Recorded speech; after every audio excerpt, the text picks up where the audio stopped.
Hi అండి, అందరికీ నమస్కారం. నేను మీ శ్రావణి. అందరూ ఎలా ఉన్నారు?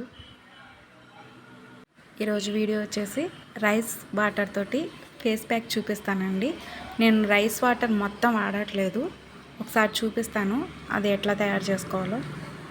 ఇవి నేను మార్నింగ్ రైస్ కడిగి వడగట్టిన నీళ్ళండి.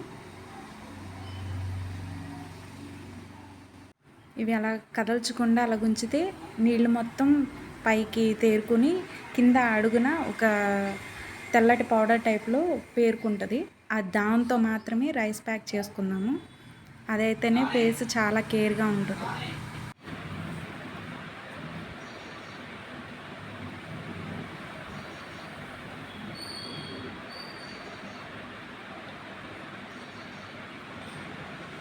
ఈ నీళ్ళు మొత్తం వంచేస్తున్నాను చూడండి.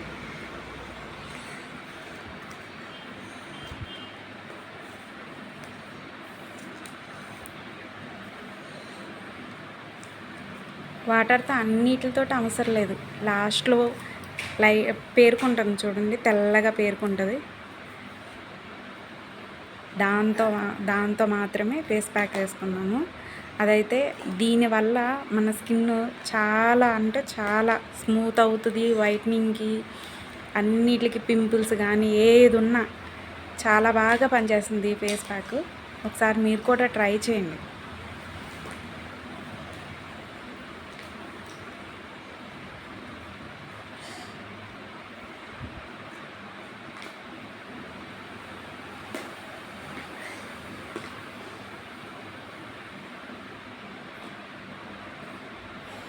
మొత్తం పైన పేరుకున్న వాటర్ అన్నీ వెళ్ళిపోతే చూడండి, లాస్ట్న అడుగున ఒకటి తెల్లటి పదార్థం లాగా ఉంది. దాంతో మాత్రమే అది బాగా మనకి పాలలాగా చిక్కగా వచ్చేస్తుంది. దీంట్లో మీ ఇష్టం అండి, ఏదైనా సరే, మన బీట్రూట్ రసం కానీ, లేదంటే ముల్తానీ మట్టి కానీ, క్యారెట్ రసం కానీ, కొంచెం పెరుగు, శనగపిండి, ఇట్లా మీ ఇష్టం. మీకు ఆలోవెరా జెల్ కానీ ఏదైనా సరే, ఏదైనా వేసుకొని న్యాచురల్గా ఫేస్ ప్యాక్ వేసుకుంటే మీ స్కిన్కి చాలా